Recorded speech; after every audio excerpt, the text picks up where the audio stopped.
want a revolution. It is on and popping. I'm Philip Jackson. Yeah, I'm with the Black Star Project, and yeah, it's Thanksgiving Day, and we're at WVON. Do you want a revolution? All day today, we're gonna talk about education for 3 hours. Look, I wanna thank the big lady, Melody Span Cooper. I wanna thank Pierre Cooper, Todd Rankowski, as well as we want to thank the governor, Cliff Kelly, for giving us this opportunity to be in this space to talk about what I think is the most important topic that everybody should be talking about in the Black community: education. So I know a lot of you guys are around the Thanksgiving table, and you got ham, and you got beef, and you got turkey, and some of you have tofu and vegetarian stuff, and that's good. Oh, that's good. In fact, I brought my bean pie up in here. So we're gonna feast on that a little bit. But the topic today is education. And riding shotgun with me is Brother Troy X. Brother Troy.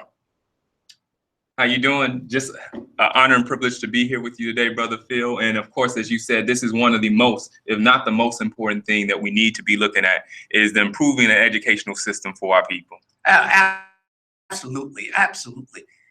You know what? We're going to talk education, and it's not just us. A lot of people are going to talk education. But we're doing something special today. We're bringing you some of the top thinkers in education from all over the country. And they're going to be telling you today what it takes to create a new educational paradigm for Black people in America. Now, a lot of people say, Philip, do we need a new educational paradigm? Brother Troy, do we need one? We definitely, without a doubt, need a new educational paradigm. And you can just look and see the condition of our people, that there's something that's missing in the educational system. And the Honorable Minister Louis Farrakhan taught us that he who prescribes the diameter of your knowledge dictates the circumference of your activity. So by the condition that our people are in, you can see that what's going in is not sufficient and is very unhealthy. So you see the condition and you see what's going on in our community, and it's a direct connection to what's going in. So we definitely need something new going in, and we can't look for anybody else to do that but ourselves. And I'm glad that you brought up the Honorable Minister Louis Farrakhan, because he's the guy who's been giving us our marching orders to create this new paradigm for our people. Now, you know, people I don't know what they're thinking. A lot of people say, well, you know, we don't really need a new educational paradigm. We just need to make sure these kids go to school. Brother, I'm here to tell you, those schools, without this new paradigm, they will continue to poison the minds and the spirits of our children. Yes, sir. They will continue to destroy our children without this new paradigm. And so I don't just want people to hear it from me. I want them to hear it from the minister himself. So this is what he said. Have you ever studied why? Do you think they're stupid? Oh, some of us that have our degrees might say, these stupid young people quitting school. But let me ask you a question. What has school done for you? I'm not knocking you. I'm asking a question. Because if your degree has not made you productive, then it hasn't served you well. Am I making sense? So you have to learn what is requisite knowledge. What is proper knowledge? Knowledge that suffices for the time and the circumstance that we have arrived at. That's the knowledge that you have to get. And unfortunately, it's not in the schools. These schools have been created by the enemy to serve the enemy. You can get something out of it. But who wants to go to a restaurant and in the kitchen is dirty? There's fecal matter from mice and rats, and the service is bad. Well, that's what the schools are. is from a dying educational system based on white supremacy. That's finished. That is finished. Say again, what are we gonna do? You create a system of education. You're not stupid people. You just act that way.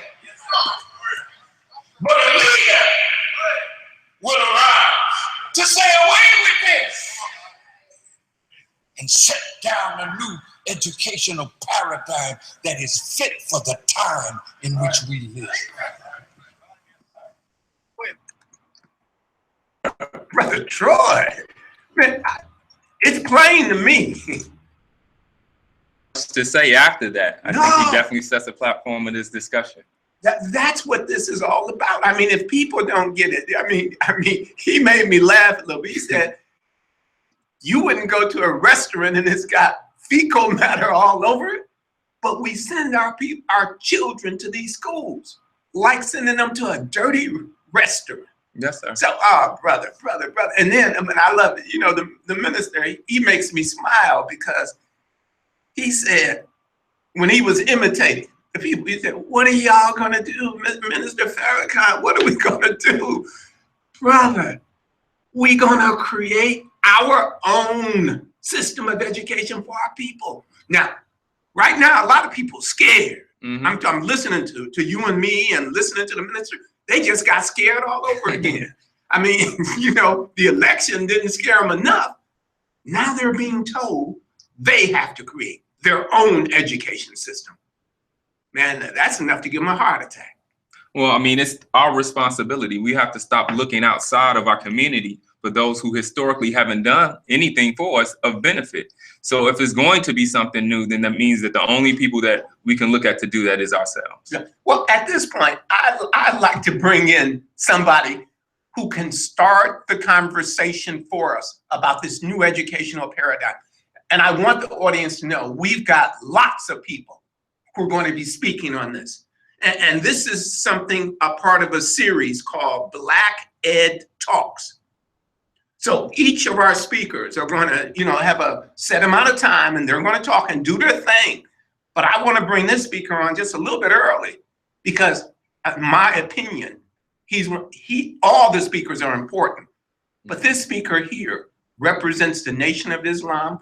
He's a student minister. He's a national assistant to the Honorable Minister Louis Farrakhan. And this is a brother who I've seen. I mean, I've seen this brother on the streets. I've seen him up in Parkway Gardens. I mean, you know, so he's not just a theoretician. He's a practitioner. He's teaching our people. I'd like to bring Brother Minister Ishmael Muhammad to the air. Brother Minister? Yes, sir, my dear beloved brother and Dr. Phil Jackson, how are you? And assalamu alaikum to you, to your radio audience, and to my brother there that you have in the studio, Brother Troy. Thank you for having me on the show today. Yes, sir. And brother, we're just going to let you go at it. Do we need a new educational paradigm, brother, in the Black community? And just go ahead, brother. It shouldn't be a difficult answer for us, given our current condition as a people. Clear that the white man's education has failed in developing Black people to their fullest potential.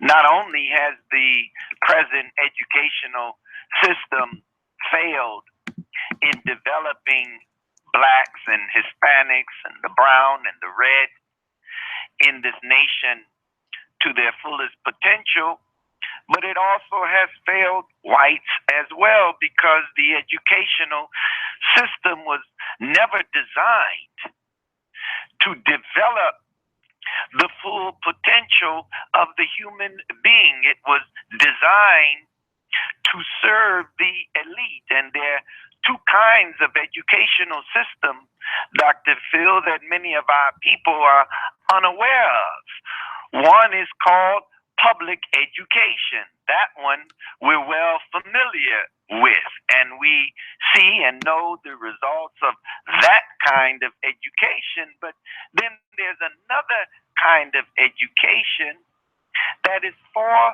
the elite. Recently, I was told of a professor out of Harvard University who with great pride said that the students that attend Harvard University are not taught how to get a job.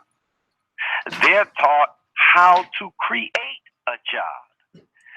This is an admittance and an acknowledgement of what kind of system of education we have.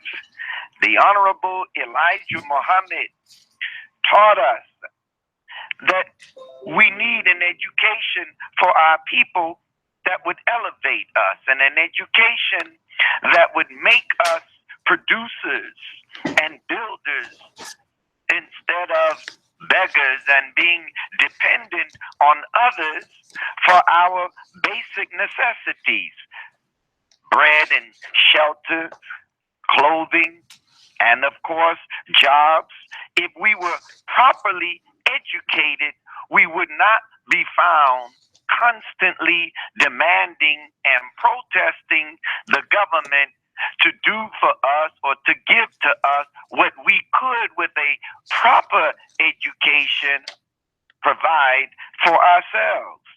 The Honorable Elijah Muhammad, again, Dr. Phil, in his monumental book, Message to the Black Man, he said that he was all about acquiring knowledge for our children and ourselves, but it should not be limited to the 3 R's, reading, writing, and arithmetic. But it should instead include the history of the Black nation, the knowledge of civilization of man and the universe and all the sciences. And this kind of education would make us a great people, that we must instill within our people the desire to learn and then use that learning for self. He said that we must be obsessed with getting the type of education we may use towards the elevation and benefit of our people. And that one of the attributes of Allah, God, the All-Wise, who is the Supreme Being, is knowledge. And that knowledge is the result of learning and is a force or energy that makes its bearer accomplish or overcome obstacles, barriers, and resistance. Well, it's clear that the kind of education that we have been given and that is currently fed to our children does not give them that kind of force and power and energy that helps them to create a new reality. For life in the hood, life in the ghetto is the same today, even worse than it was 50 years ago.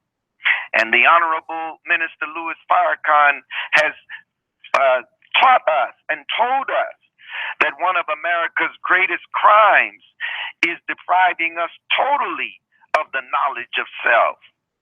And that this crime is of immeasurable dimension, because when you deprive a people of the richness of their history, you're depriving a people of the spring and motives of human action that would tell us the possibilities that are within us.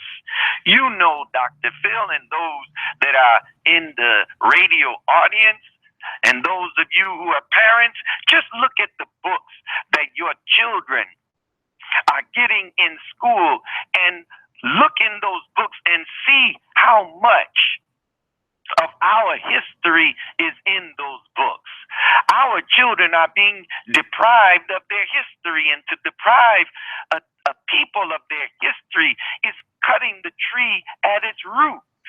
No wonder why we don't see any growth and development in our community, because our children don't know yesterday. They're not even taught anymore the horror of the transatlantic slave trade and the 310 years of chattel slavery. and the 100 plus years of Jim Crow and the Reconstruction period, and they're not taught much about even the civil rights movement. And in some of the books that I have found, they're even trying to teach our children now that we immigrated over here, or it was by our choice to come over here to America to help whites from Europe build this nation. That could not be any more than the opposite of the truth of the matter, that our people were forcibly brought over here against their will. So to deprive our children today of the horror of yesterday makes them blind to understand the reality of today, nor can they see a future for themselves, because if you don't know the past, you can't understand the present, and you can't understand the present to make a way for the future. So the call for a new educational paradigm, it means that we have to have a new way of looking and thinking about that which is given to us as an education from the white man, which at its very root, the Honorable Minister Louis Farrakhan has taught us, is the idea of dominion and rule. And this idea is at the root of the knowledge and the education that is currently being fed to our people is properly called white supremacy. And this idea of white supremacy that's at the root of Western education is that which controls Africa, Asia, Latin America. All of the peoples of the world, in fact, are under that kind of system of education. So you look at Africa today, it's under the control of Europeans, because all have been baptized in that idea of the dominion and the superiority of the European people. So Africa cannot develop. We can't develop right here in Chicago and in all the major cities and where blacks are in America. And it makes all of us better servants and tools of the white man. So we have to change our mindset, and we can't change the current destructive behavior of our children on the streets that are out here killing each other. It's not just conflicts and violence that are produced from gang warfare, but there's a culture of violence in our community, and at its root is an inferior education, because the education that is being given to our children does not teach them a knowledge of who they are. But if our children were taught the knowledge of self, they would learn their value, and in discovering their value, they would love themselves. They would protect themselves, and we would never lift our hand to strike or to harm or to kill our brother or sister. So it is incumbent upon us today, Dr. Phil, to gather all of our educators, and let's develop, as the minister said in that wonderful excerpt that you played, let's sit down and let's develop an educational system that meets the needs of our people. Clearly, the white man's education is insufficient in developing us as a people. We have to do it because we don't have a future under white supremacy. We don't have a future in the white man's education, because that education will only make us tools and servants of his. It will never allow us to function independent of him. It will never allow us to come outside of the limitation of the box that the enemy has created. So as Brother Troy lifted up the minister's words when he coined that phrase, he who describes the diameter of your knowledge gives you the circumference of your activity. Well, that's why we can't do more than what we are doing, because the knowledge that is given to us has limited our activity. And when we go on to higher education, many who have benefited from higher education, they only see themselves serving in the white man's world to perpetuate white dominion. All of that has to change if we want a better future. And as you said, those that may be listening in this radio show may be frightened and afraid, because we dare to say that we must develop an educational paradigm, an educational system that meets and suffices and fulfills the needs of our children.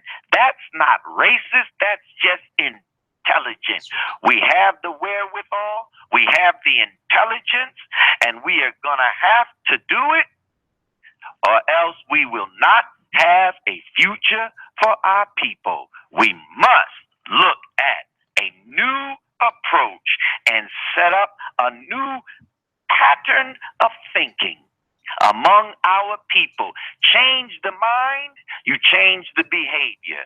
Change the mind, you change the reality.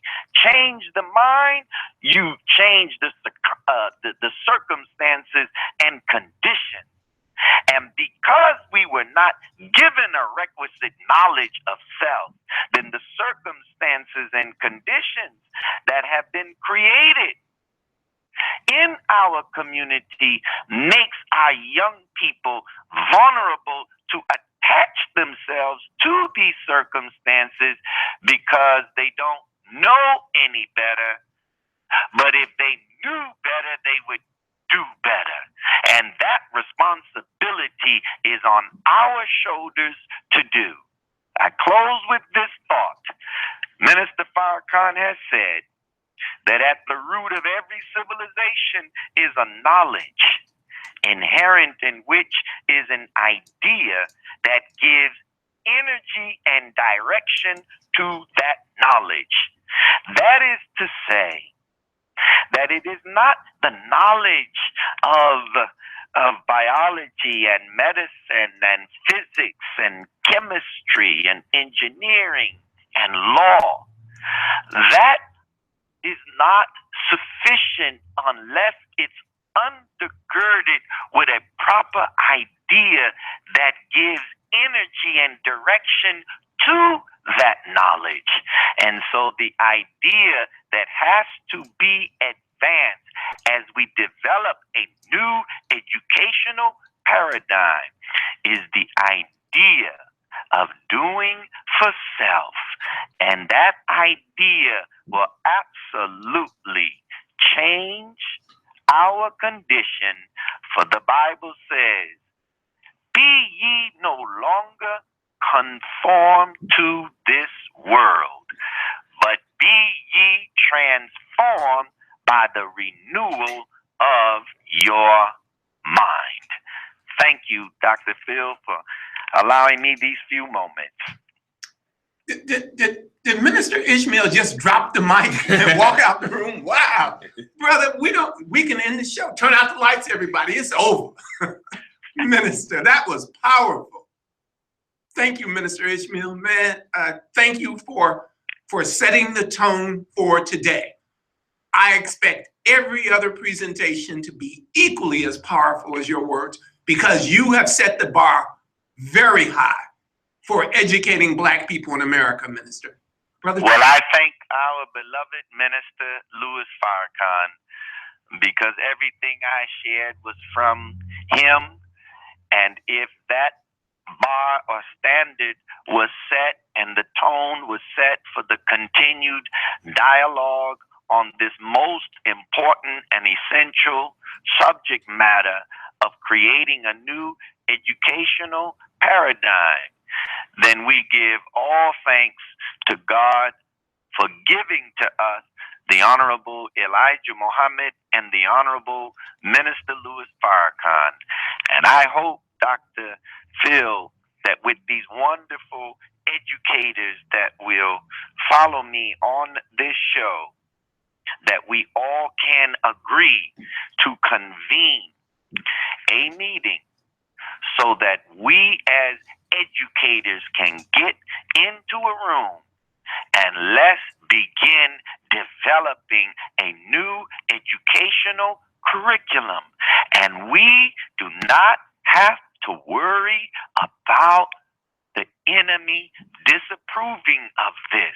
All we have to do is do it, advance it, and let's show America what America should be. A government of the people, by the people, for the people. You don't have government at the top dictate to you at the bottom. The power comes from the bottom to direct the actions of those at the top, but it's only when the bottom is properly organized effectively, then we leverage our unity and our togetherness politically, socially, economically, and educationally to do what is good and what is in the best interest of our community, and it is really in the best interest of the nation, America. Thank you, Dr. Phil. Thank you, Brother Minister. God bless you. Thank you. It's on. Thank you. You ought to see smoke coming up from 87th Street, Brother Minister. Thank you. Assalamu alaikum. Walaikum salam, sir. Wow. Wow. It started, Brother Troy. It's not a lot to say after that, but one of the things that I really like that he pushed on that we really need to begin to do as a community is look at ourselves as the ones that are going to provide the solution. We have no history of anybody doing anything that really benefits our community, so we have to start looking for ourselves, and we have all that we need to do it. Can we take one of the callers? I know Sister Doris is up there. Can we get Sister Doris on and get her comments on this? Oh, Sister Doris? Oh, he was the bomb. He was atomic. Yes. He was absolutely wonderful. And sister, we're going to be playing that back. If people want to hear that, if you want your friends to hear it, we're setting up a podcast for that. So it's going to go viral, and it needs to go viral. So thank you, sister. Sister Doris, you're doing something next week involved in education. Yes, and we only have a few minutes because our next educator is right here. But go ahead, sister. Well, we want to continue pushing what the minister has been pushing, and that's the showing of the movie Vaxxed. It's about vaccinations. And I would encourage our listening audience to come out, see the film, so that you can know what's going on when they're pumping these shots into our children. These shots are causing autism, learning disabilities, and some of these other disabilities. So come out next week, December the 3rd, Harold Washington Cultural Center, 4701 South King Drive. Is that the Tillman girls up there? That's right. That's right. They're my girls. We're going to have a panel discussion, and we're going to be bringing in scientists to talk about these vaccinations. So I encourage everyone to come out next Saturday, December the 3rd, Harold Washington Cultural Center, 4701 South King Drive, from 2 to 6 p.m. Keep up the good work, brothers. I love it. Thank you, sister, and thank you for your comments. And can we get one more comment on, and we'll go to our next educator. We have Sheila on the line. Yes, I am. Yes, I am. Go ahead, Sister Sheila. Yes, hi, my name is Sheila, and my comment is, and again, that was an excellent point Minister Ishmael made. I wholly agree. However, I wanted to point out that there is like a mental disease that has Black America, Black people in the diaspora, and entirely, almost like what is that mental condition? It's like a Stockholm syndrome. Stockholm syndrome. We are so paralyzed with fear of our captors and enemies that we look to them for salvation. And they never meant us any good in the first place, but because of our mental distress, we're unable to look forward. So, that was my comment. I do agree wholeheartedly that we do need to change our educational system, but we also need to address our mental our mental inability to move forward. We're so paralyzed with fear that we can't seem to move forward as a people. That was my comment. Thank you, sister. Thank you. And then, let me see, I'm looking at our time because we're right on. I heard what the sister said. She said, we sick. She said that we have Stockholm syndrome. That's very much understood. And Sister Doris, she said the next Saturday at the Harold Washington Cultural Center, 2:00, please come out and see the movie Vax, about vaccinations and autism and what is happening in our community. So wow, this is a great start so far. And we've got a few people on the phone. We're not going to go straight to them because now we have another educator in the room. So if you guys have tape recorders or whatever you have, you might want to turn it on, turn it up. It should have been working already. Because we have a young man in the room who is contemporary. When he comes into the room, globalization comes into the room. Economics comes into the room. Technology comes into the room. And so I'd like to introduce a technologist, a social entrepreneur, a professor, a filmmaker, a change agent, and the founder of Blue 1647, which is an entrepreneurship and technology innovation center. My people, Black people, we've been doing things the same way for 400 years, 400 years. It's time for us to change. And on the cutting edge of that change, we have Mr. Emile Cambry. Brother Emile, take it away. Please let our people know what they need to know about technology, entrepreneurship, change. Okay, thank you for having me. I don't know if I can live up to the last presentation, and I won't try, but I'll do the best in my own way. And thank you as well for bringing this together. It's important that we talk about these issues on holidays and other days and make sure we share this information. So I'll just tell you a little bit about kind of some of the work that we do, some of the different stories, some of the impact, and really how we kind of fuse together what I call my economic justice work. And what I mean by that is we're attempting to fuse together economic development with education. It's about building for self, creativity, fun, creative thinking, problem solving. And there's the magic about being able to build something, create for your community, solve problems for your communities. And that's part entrepreneurship, that's part innovation, and that's part keeping up with what the 21st century is asking for. To give you a little bit of context of why technology is important, and once again, this is a small piece. This isn't everything of how we solve the problems in our educational system. This is a piece of it, though. By the year 2020, there's 1.4 million new jobs in technology that doesn't exist today. At the current rate, 70% of those will go unfilled using the current United States universities and graduate systems. But right now, only 4% of the entire tech industry is Black, 5% is Latino. The annual median salary of a computer and information professional is $77,000, which is greater than the combined household income of Black and Latinos. The unemployment rate for computer and information professionals is 3.5% versus, in the teens in many of our communities.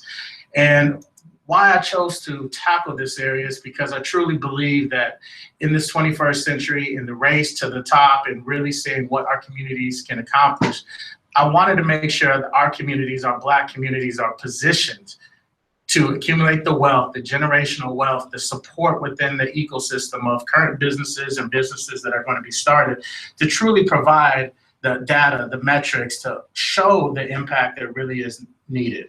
But before I do that, I wanted to just briefly introduce myself. My name is Emile Cambry.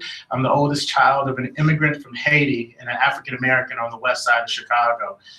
In their youth, my parents endured the frustration of economic hardship and the pain and indignity of racism and anti-immigrant sentiment firsthand. But they overcame that frustration. They overcame the pain, and they overcame the indignity to become a doctor and a nurse.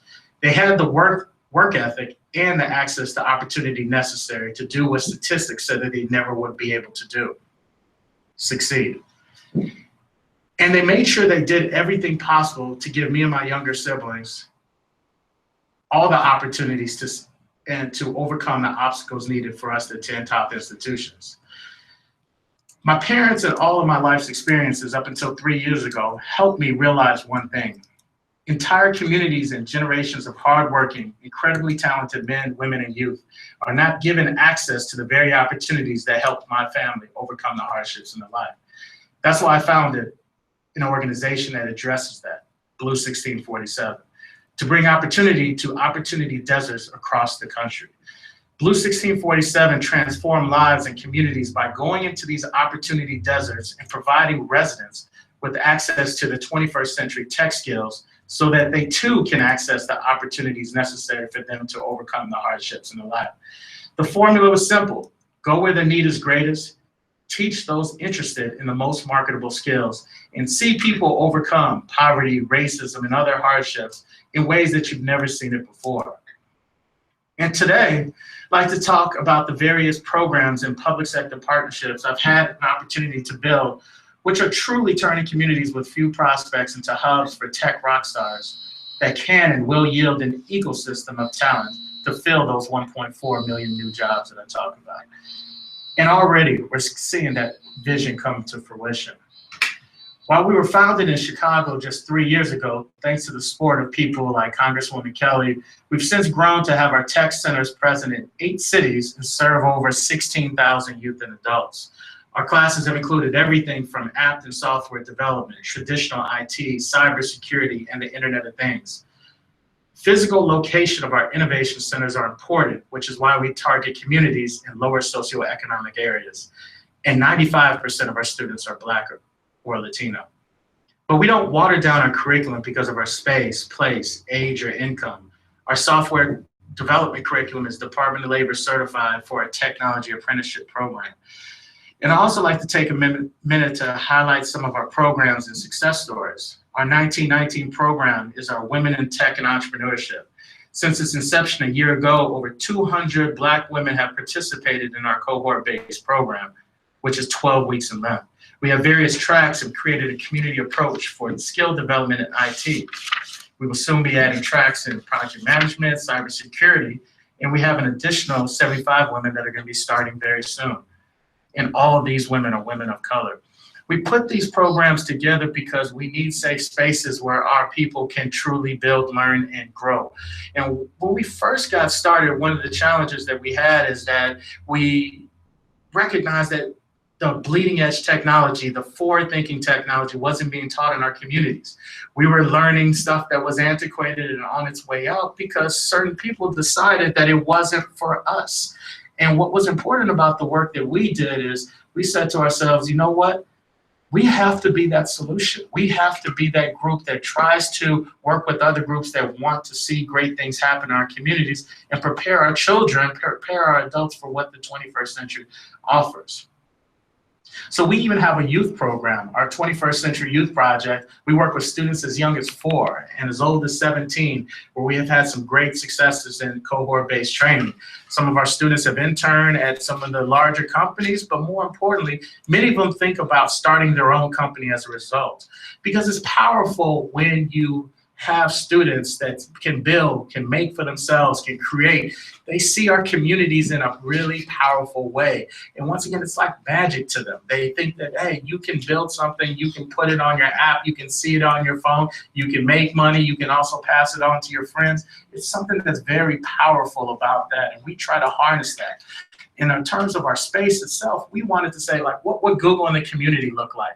Why shouldn't our kids be coding on bean bags and be in an environment that's very welcoming so they don't think of it as school or work? It allows that anxiety to be brought down to the extent where they want to just learn, and we make it fun. And they see people that look like them teaching them. And it makes it powerful because once again, they look at me saying I'm the old guy, but we hire a lot of teenagers who are and part of facilitating our classes. So you get this intergenerational type of approach to mentorship, to teaching, to education, so that once again, they see somebody 3-4 years older than them and they say, well, if he can do it, I can do it. I want to teach at your space. I want to give back. I want to solve problems in our communities. And the difference, what it makes with us doing it is because they see that we're doing this for a strong reason. We're passionate about the work that we do. And they also see the opportunities that are starting to open up because people want them to build websites and apps and work on different projects. And all of a sudden, they become the superheroes that they see on TV. And we don't see those representations as much as we could, but what we've been able to do is come up with a bunch of different campaigns. We call it the new normal. It's normal for our people to be working on technology. It's normal for our people to build products and services. It's normal for our people to build companies that are innovative and focused on building wealth within our communities. And as part of that paradigm that we're kind of discussing today, we have a small part in that, we feel. We feel that, hey, if you give every student an opportunity to believe in themselves, you give an opportunity for that student to have some small wins, it doesn't matter what grades they have at their school, they have that power that no one else can take away from them. It's the ability to build and create. And those problem solving and critical thinking skills are so powerful because you start to look at the world in a completely different way. And you know, in terms of some of our other programs in other places, you know, we've executed some tremendous public and private partnerships to plant seeds in places people would not likely expect. In St. Louis, we have a partner in the Jobs Plus program, a federal HUD program for over 4 years to increase employment prospects in housing developments. So we're in one housing development in St. Louis, we're in 6 different housing developments in Los Angeles, and we're in Compton, California as well. So once again, people, when we first said, hey, we want to provide an innovation center in a housing project, everybody was like, wait a minute, can they use computers? You'd be surprised how talented these folks are when we give them the true opportunity to show what they can do that is equal to what everybody else is learning all over the city of Chicago or St. Louis or Los Angeles, California. And we work with youth after school, and we work with adults during the day. And it's been tremendous to be able to see kind of how folks have picked this up and create this ecosystem, this culture of technology development that is just truly powerful. Because once again, when someone gets a job at a large company or wants to start their own company or wants to solve and create an app to solve a problem in their community, then all of a sudden there's so much galvanizing power behind that. And what we do is try to provide every resource and opportunity that we can to move it forward. So even in St. Louis, we provide the Wi-Fi for the entire community. So not only are you learning about technology when you come to our centers, you are also having the Wi-Fi in your home so that you can be able to access the internet and continue to build. So we see our ability to provide a platform and our organization as a platform to do just that. And we see that there's so many opportunities to replicate that, not just in Chicago, across the country, but around the world, and connect all of us together. Because once again, we'll see that we have a location in Haiti as well, is that they have the same issues with learning technology as we do. They want to build stuff, make stuff, create stuff. And it's our job to make sure that we provide the resource and just the access to make that happen. And once again, technology is not the solution. We don't want everybody to become a coder or a web developer, but you learn these critical skills about solving problems and being able to see your community in a completely different way. So what we've done with our organization is really work with other organizations and being able to see how can we complement each other, how can we provide centers, and how can we provide intentional space where they know good things are happening.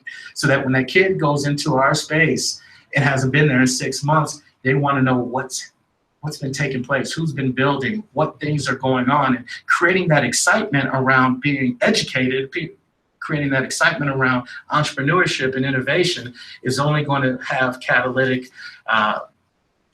type of prospects for our future. So that's where our organization is, and that's what we aim to do. And we're just thankful to have a platform to show people that the new normal is young people, old people, people of color who are building, making, creating, and being able to provide the 21st century skills for that to happen. Wow. I don't know if you know, Brother Cambry, you opened up a whole new world to thousands, to tens of thousands of people in the past few minutes.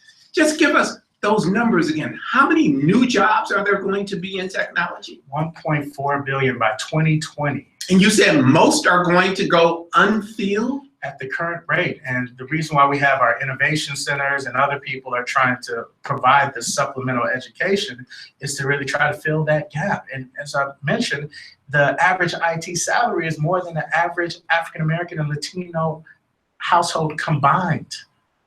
This is economic justice work. This is education plus economic development. And this is something that you can turn around in a short amount of time. And as we start to believe that we can participate in this space and succeed in this space and excel in this space, we're only going to see our representation increase. And we like to feel like we're part of that solution. And so you've actually started this work. I mean, the work is going. So this is not a theory of yours. Is that right? No. You know, when we first got started, there were so many people that were just shocked that this would be possible. And, you know, we had different providers that wanted to reach out with what we felt was watered down curriculum. So we had to go ahead and build our own curriculum and said to ourselves, you know, we have higher expectations. If this was in downtown or River North, what would the expectation be if somebody's paying $12,000 for a 12-week class? We had to make that accessible.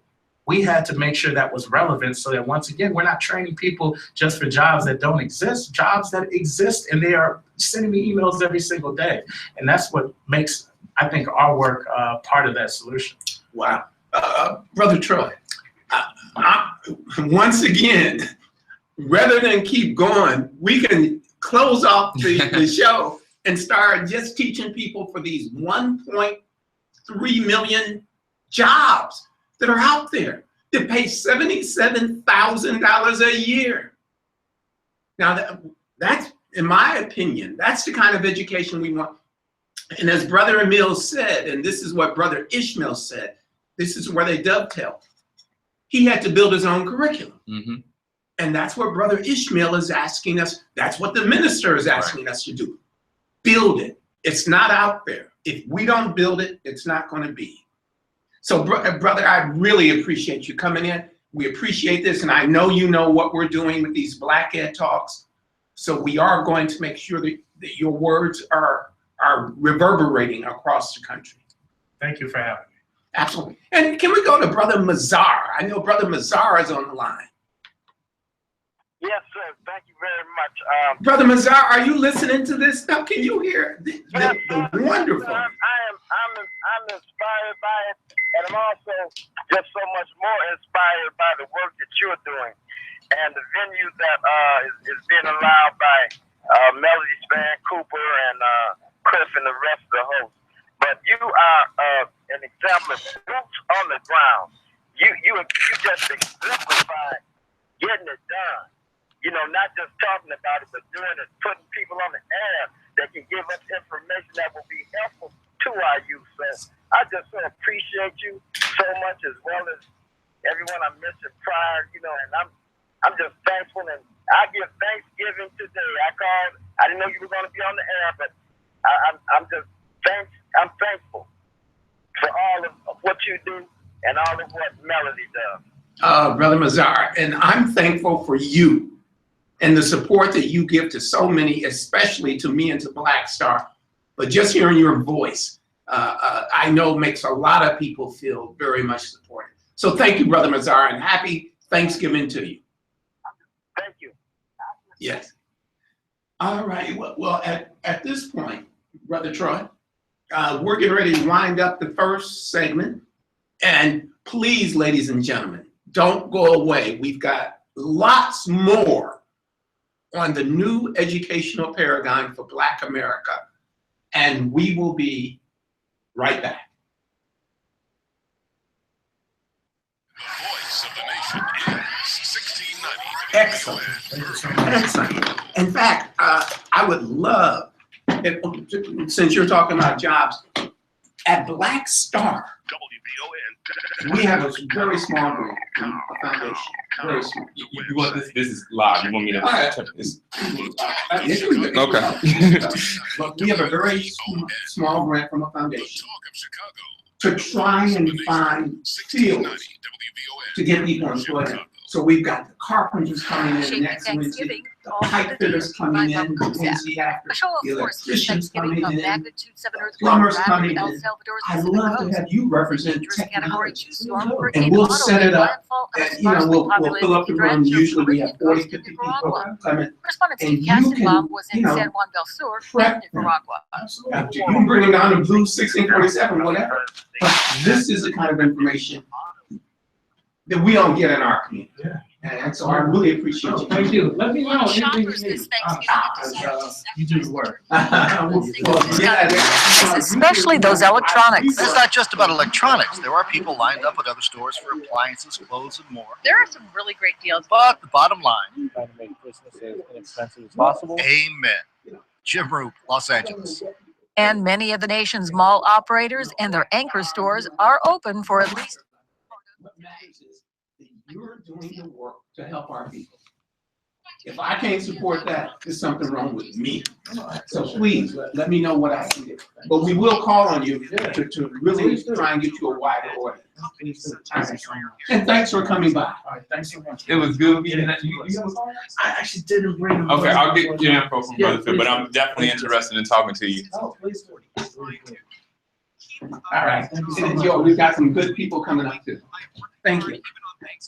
Enjoy the rest of your day. To stay in the United States, Indiana, making progress will know soon. Green Party nominee Jill Stein seeking an audited recount of the November 8th voting results in Michigan, Pennsylvania, and Wisconsin. For us to be able to trust our votes and know that our votes count and that they're accurate is just a basic principle of democracy. Stein says she's not out to change the election. I'm Rob Cusack. Chemical-resistant gloves, coveralls, You're trying to make this one. dust masks, portable you- eyewatch I don't stations, know. hard hats, You probably know more about it than I do. I think that does it right there. respirators, welding jackets, pipe repair systems. Granger. Protective blankets, steel-toe boots, caution signs. Yeah. Granger. This is good so far. I think so. You think safety? Definitely think so. When it comes to safety, Gloria, Granger's got your back. yeah, she's Call clicksafety.granger.com or stop Okay. by Granger. You know what? Depending upon the time. Look at, wow. Look at that. So those are people calling in? Yeah. Ace Black Friday sale lasts all day. We don't want them. I was gonna say, maybe we can give Plump 2 minutes and let them know.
WVON. I'm Philip Jackson. We're here with Brother Troy, and today we're working on creating a new educational paradigm. We've had some wonderful speakers on education, but knowing this next speaker, the best may be yet to come. Calling us from the University of Wisconsin. She is the Keller Family Chair in Urban Education with a focus on curriculum and instruction, educational policy, educational leadership, and policy analysis. Dr. Gloria Ladson-Billings. Dr. Ladson-Billings? Yes, good afternoon. Have you been listening to the show? I've been in the kitchen cooking, Brother Jackson. Yes, ma'am. Well, anyway, thank you. Thank you for taking this time.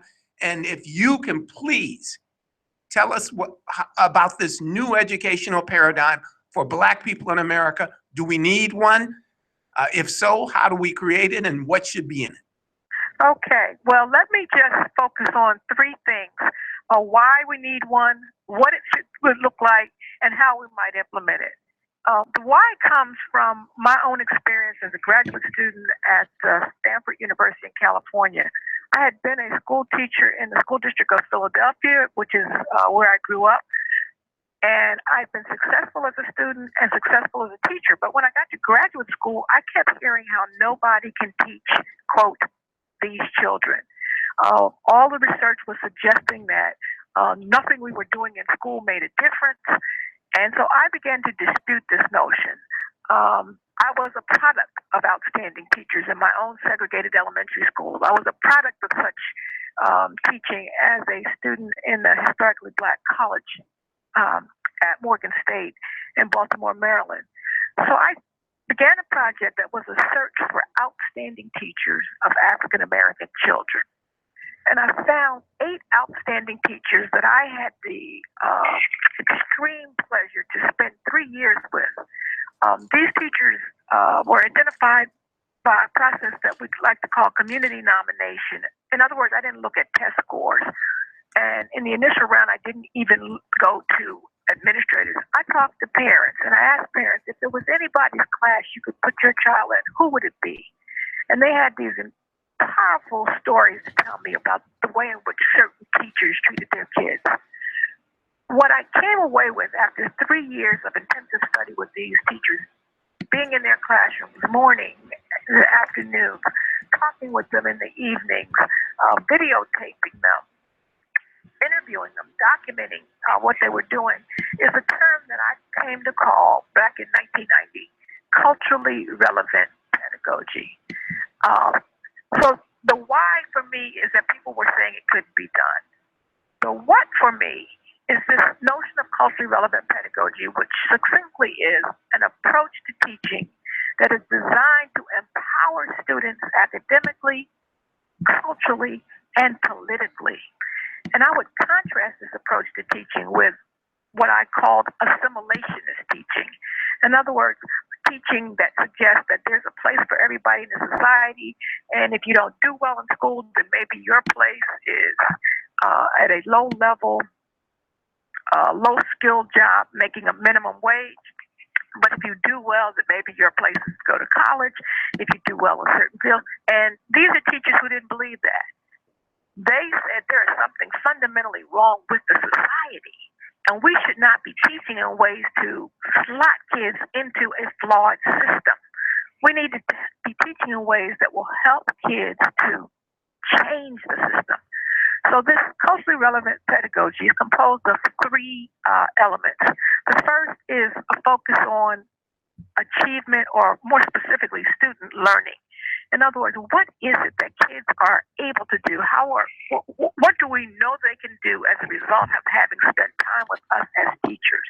If they come in reading at a 2nd grade, come into a 5th grade class reading at a 2nd grade, and we finish with them reading at a 4th grade, we've moved them 2 years as opposed to 1. It may not look that great on a test score because they won't be 5th grade readers, but they will have gotten 2 years of gain. We also know that tests are not the final arbiters of what kids can learn. So academic achievement or student learning is that first component. The second component is what I would call cultural competence. That is honoring the culture that kids bring with them, their language, their customs, their ways of knowing and being, the way in which they develop their social relationships, their faith commitments. All of these things come with youngsters as they come into classrooms. And so cultural competence honors that, but at the same time, it helps extend the kids so that they become culturally fluent in a culture beyond their own. So for many of our kids, it's helping them sort of understand, but not necessarily assimilate to the mainstream. It's like you need to understand what the mainstream is about so that you'll be in a position to be able to challenge it. Increasingly, more of our kids need to have cultural fluency in other linguistic registers. They need to be able to perhaps speak Spanish, given the demographic shifts. So cultural competence is the two components of, number one, honoring your own culture, but number two, taking on and understanding and becoming fluent in at least one more culture, ideally in more than one. And then the third component, which I thought was really powerful and unique among these teachers, was a sense of what I call socio-political consciousness. For kids, it's what we might call the so what factor. So I know how to read, or I know how to do algebra, so what? What these teachers do is show kids, look, you can read and you can write, so we need to take a look at what's happening in our community and the fact that they haven't built anything in that burnt down strip mall. Maybe we can put together a petition. Maybe we can put together a land use plan and go before city council, because what you're doing in these four walls can't just stay here. It has to be the kind of stuff that changes the community in which you are a part of. So those three things are the what? The student learning, the cultural competence, and then the socio-political consciousness. The final question I want to answer for you is the question of how. We know why we need to do it. I've just shared with you what it is. But how do you get this done? Well, I think there's three things. Number one, you have to select the right kind of people to teach our children. These are people who have to have some basic beliefs about the ability, the potential, indeed the genius of Black learners. We can't keep hiring people who feel sorry for us. Mm-hmm. We can't keep putting before our kids teachers who think, oh, you poor kid, you don't have this. You only have one parent. You don't have any money. That kind of sympathy doesn't build our kids up. We need people who understand that our kids are coming from a long tradition of outstanding folks and greatness. So first is that belief, basic belief has to be there in order for us to get this how done. The second thing that has to happen is what I would call a sense of political will. And we're right now going into a point in the society in which I do not believe the political will be activated. I think that we are facing some of the toughest challenges that we have faced in a generation, because there is not a sense that our kids matter in fundamental ways.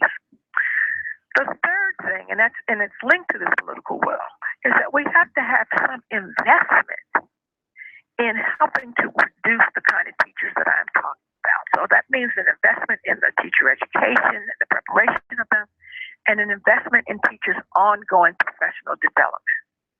So to kind of give you a recap, first of all, why we need to do it is because there are people who literally believe that our kids cannot learn. They believe that nothing you do will help, and so they are not concerned about putting any more money into schools serving Black children. Secondly, that what is this thing I've called culturally relevant pedagogy that is involved with the kids' academic achievement or their student learning, their cultural competence, and their socio-political consciousness. And then that how is the sense of making sure that we are putting in front of our students people who believe in their capability, who know that they can be and should be brilliant. That there are people who have a political will to say, no matter what else is going on in this society, this is the thing that I am willing to spend my time on. I remind people all the time that education was at the crux of the modern civil rights era.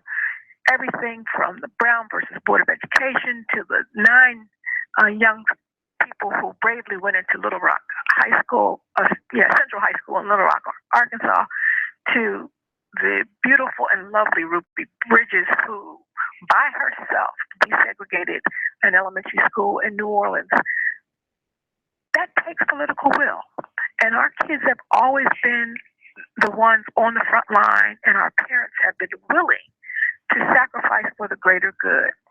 And then the final thing, as I've said in that how piece, is we really do have to invest in teacher education. We cannot think that teachers can take, quote, a course, or they can have what we call an immersion experience as if they're going to some exotic place. We need people who are deeply invested in helping our teachers be the very best that we can be. And I want to be clear that I don't believe there's any magic racial bullet. I have seen some really good white teachers, and I've seen some terrible ones. And unfortunately, I've seen some really bad black teachers, but of course, I've seen some magnificent black teachers. So my focus has been on the pedagogy, the work that gets done in the classroom. By itself, it will never be enough, because we need to make sure that we have infrastructure in place. We need to have resources for our students. But let us not have the teachers be the weak link in the whole equation. Let us have teachers who are capable of doing this work. What has been a real excitement and motivator for me is that since I began doing this work back in 1989 and 90, I have gone across this country and seen incredible teachers from one end to the next who are doing this work. What is the sad part about it is that they are often doing the work in isolation, and they're often outcasts in their own schools because they're seen as going too far, doing too much. They're not, they're not willing to give up. And people who are, when they see this, they become jealous. They become envious. And so they try to talk about these teachers in ways, and they have difficulty supporting these teachers because those teachers' incredible work reflects so badly on their lack of work. So I'm excited that this work has gotten a fair amount of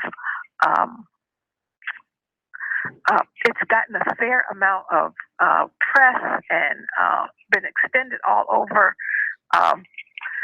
the country and indeed over the world in some cases. I've traveled to 6 of the 7 continents talking about this work. And it turns out that people in all kinds of places who focus, for example, on indigenous students, understand how these 3 components can make teaching and learning even better for their students too. What I like about the work is because I focused on Black students, I tell people all the time, I focused on them because they can lead the way, as opposed to seeing them as the least and the left off. I really wanted to, quote, normalize Black students as the standard, the level of excellence that we want all students to achieve. So this is my work. This is what I would call my new paradigm, although in some ways it's not, because I've been plugging away at this for 30 years. I will say that there's a young group of scholars like Christopher Emdin at Teachers College, Samuel Leem at Stanford, Django Parrish at Michigan State, all doing now what they call culturally sustaining pedagogy that takes up my work and adds to it with the inclusion of youth culture.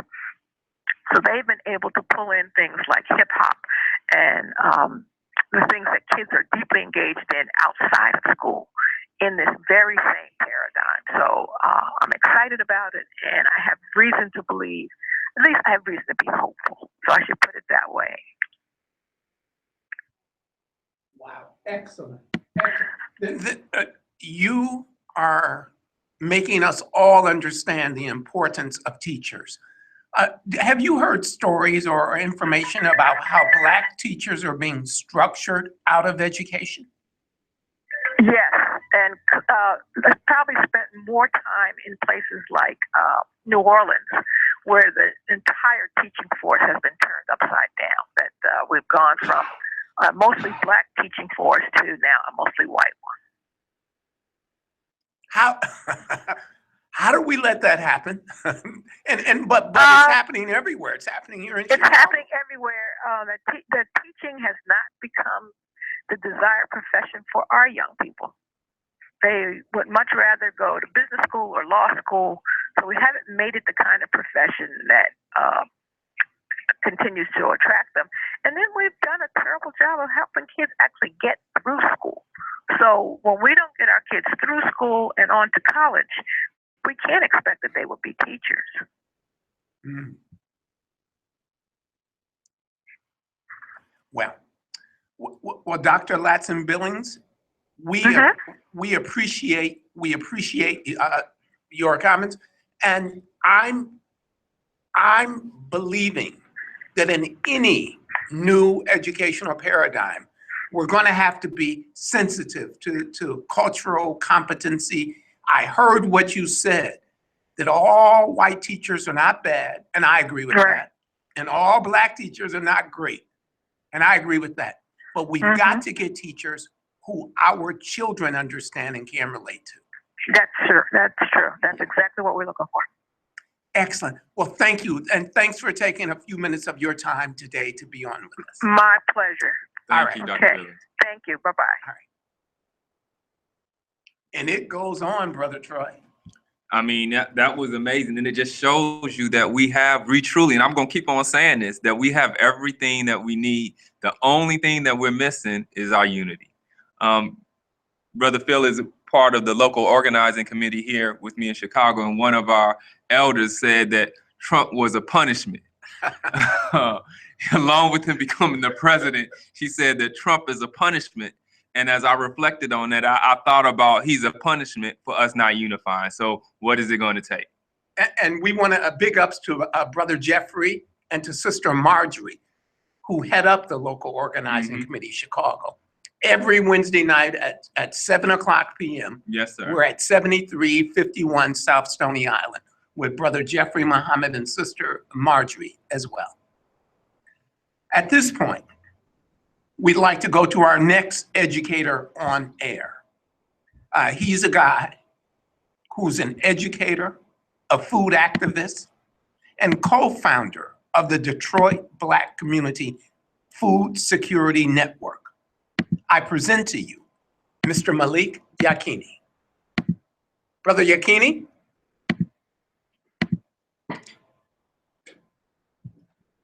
Yes, sir. Brother Yakini? Yes. I'm calling in from Detroit. How are you? Man, we're glad to have you from Detroit. How are all my people in Detroit? Well, most people in Detroit are suffering, to tell you the truth. More than 40% of the population in Detroit lives under the federal poverty level. And in spite of the stories you hear about Detroit's comeback, the vast majority of the people are still really struggling to survive.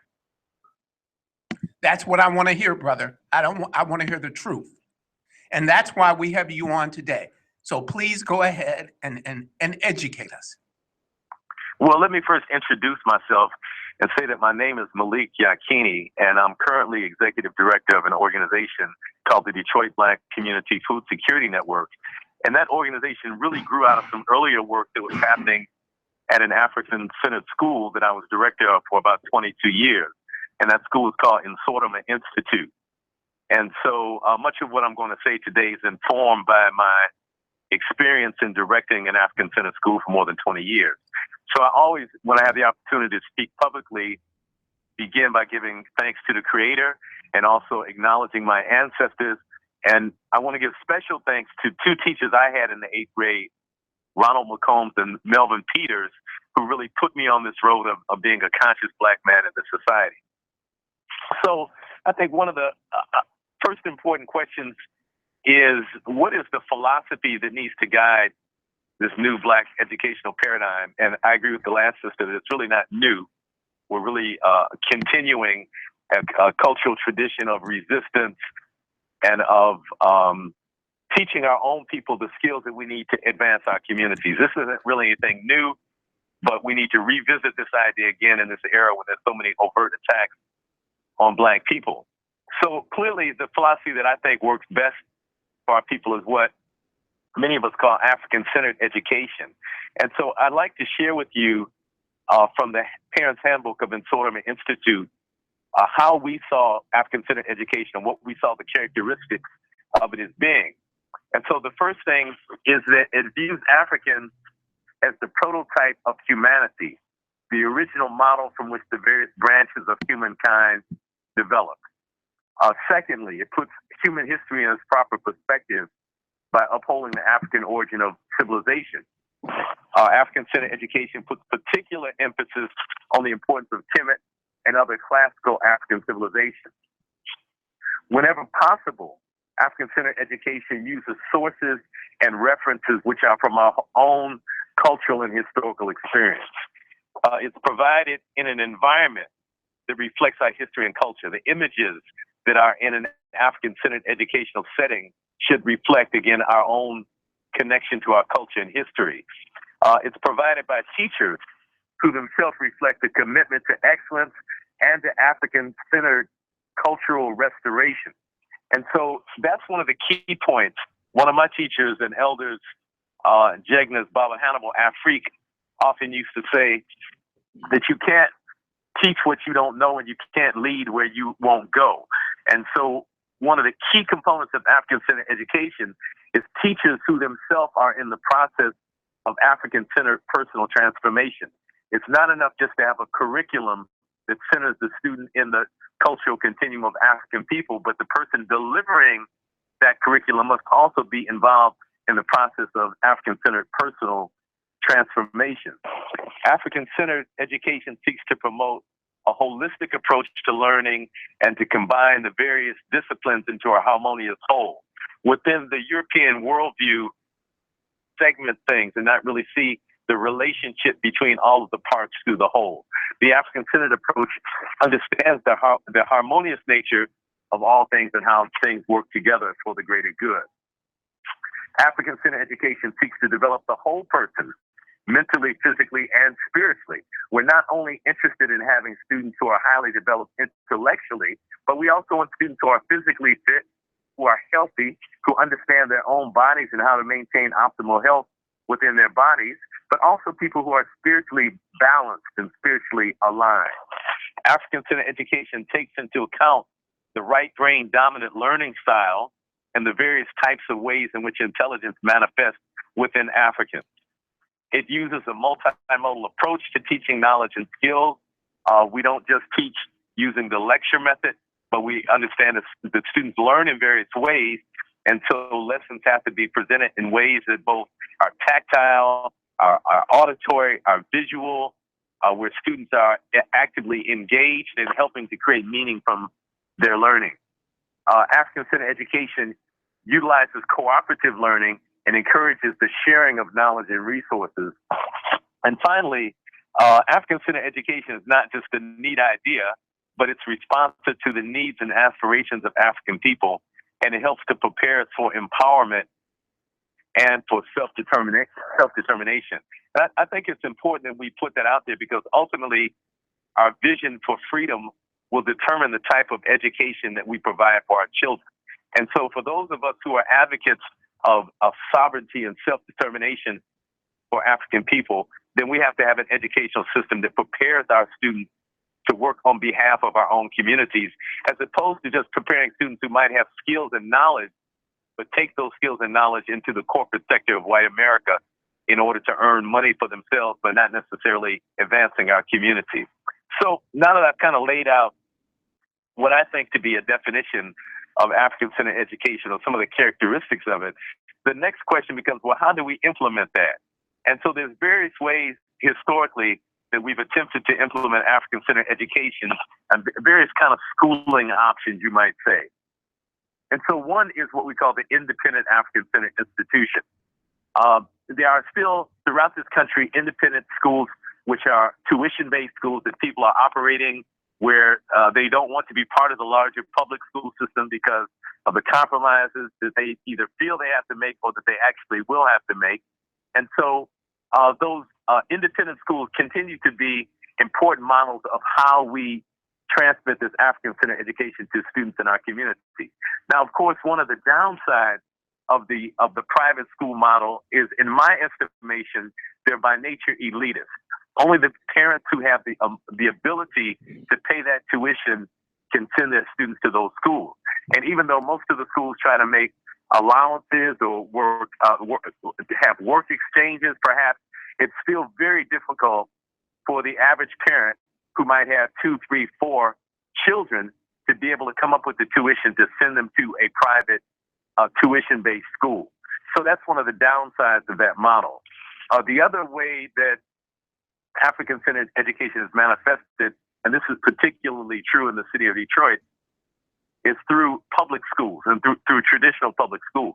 So in Detroit, beginning about 1991, we had some very strong Black nationalist activists on the school board, Kwame Kenyatta in particular, who was able to get a resolution passed mandating that African-centered education be taught K through 12 in every school in the city of Detroit, every public school.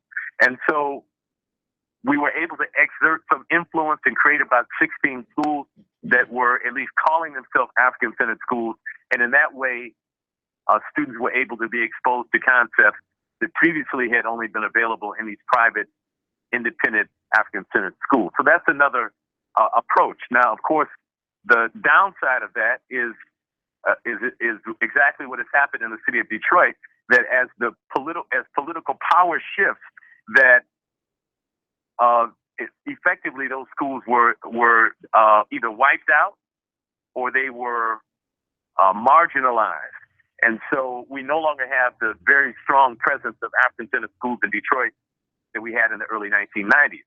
Now, in Detroit in particular, there's been a takeover of the school system by the governor through the imposition of emergency management. And so that has essentially taken control of the school system away from the people of the city of Detroit.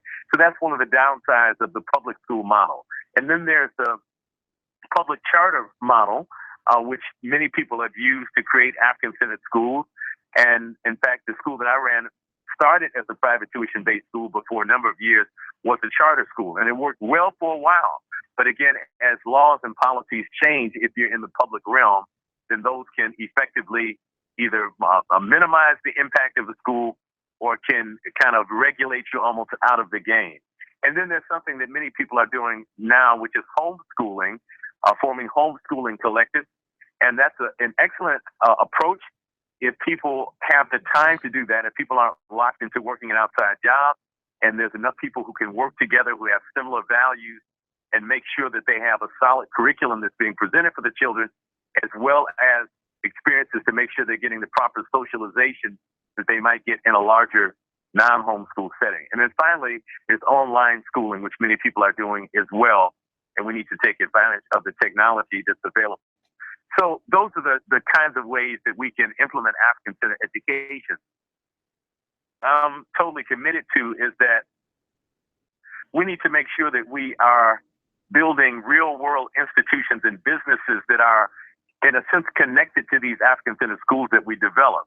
Because if students graduate from African-centered schools and they are forced to go to the corporate sector or to the governmental sector for jobs, then really what they've learned, the knowledge and the skills that they've learned, which was transmitted to them for the upliftment of the Black community, ends up not being used for that purpose. And so we have to have a connected series of businesses and institutions so that when students graduate from our schools, they can plug into the next step in this system that's moving us towards self-determination. So our educational approaches have to be rooted in solving real problems that exist in our community, not things that are abstract, but actually addressing the day-to-day problems that our people are faced with. And one of the problems that we're faced with is the lack of access to high-quality food in many Black communities. And so the organization that I currently run, which I mentioned grew out of the work at Insortum Institute, this organization is the Detroit Black Community Food Security Network. it's taken up this issue of food access in the city of Detroit. So we currently operate the largest farm in the city of Detroit called D-Town Farm, where we train interns. And so this is becoming not only a production farm, but it's also an educational institution. It's not a classroom, but we're training students in real life skills in terms of how to plant food, how to cultivate that food, how to harvest it, how to prepare it, how to sell it. So these are real world practical skills that students are learning, although this is not a formal classroom setting. We also grow more than 30 crops at the school. At the farm, we do season extension using what's called hoop houses. We do large scale composting. We model solar energy usage and water conservation. We do beekeeping. We have other programs of the Detroit Black Community Food Security Network also, including a youth program called the Food Warriors Youth Development Program that functions at 3 sites in the city of Detroit and teaches young people between the ages of 7 and 12 how to grow food and how to look at access to food in their communities. And then finally, we're developing a grocery store in the north end of Detroit called the Detroit People's Food Co-op, because we think it's important that within our community, we not only know how to grow and produce food, but we also begin to control the retail outlets where that food is sold. So we would encourage people, if they're interested in any of the ideas that I laid out in this short talk, to contact me. And again, my name is Malik Yakini, MalikYakini, and they can reach me via the Detroit Black Community Food Security Network, either by phone at 313-345-3663, or via our website, which is, or they can email me directly at myakini, MYAKINI, at dbcfsn.org. Again, that's myakini at dbcfsn.org. So thank you so much for the time and for the ability to engage with you in this important discussion about how we continue to advance our people in this very dangerous time that we're living in today. Brother Yakini, you have advanced this conversation immensely. And I'm very interested in especially the growing of food. I'm imagining, is most of it organic that you do? Yeah, so we make a distinction. We use all organic processes, but we're not USDA certified organic. And so we can't put a stamp on our food and say it's organic, but all the practices we use are organic. There's no chemicals at all used in the growing of our food. Excellent. I'm thinking that cities across the country could be using the kind of skills, the kind of program that you're talking about. So you probably know we're going to podcast this and we're going to share it with lots and lots of people. But no, this has been fantastic information, and especially all of your information about African-centered education.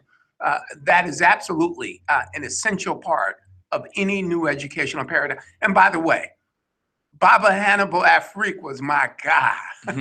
So you had me when you said that. Thank you. I stand on his shoulders. Yes, sir. All right, then. Thank you. And at this point, Brother Troy, what do you think about what we've done so far? Man, I'm loving this, because what it really shows is that, once again, we have everything that we need. One of the things is, if a real quick quote from the Honorable Minister Louis Farrakhan, he says, "At the root of every civilization is a knowledge inherent, which is an idea that gives energy and direction to that knowledge. But if that ideal at the root of that knowledge and civilization is finite, then the world that comes as a result of that knowledge is also finite. It has an end." But what brother is talking about is a world that doesn't have an end. So I'm loving it. Excellent, excellent. Well, thank you, Brother Yakini. All right, and we're rolling right now, and I don't know of a better way to roll than with this next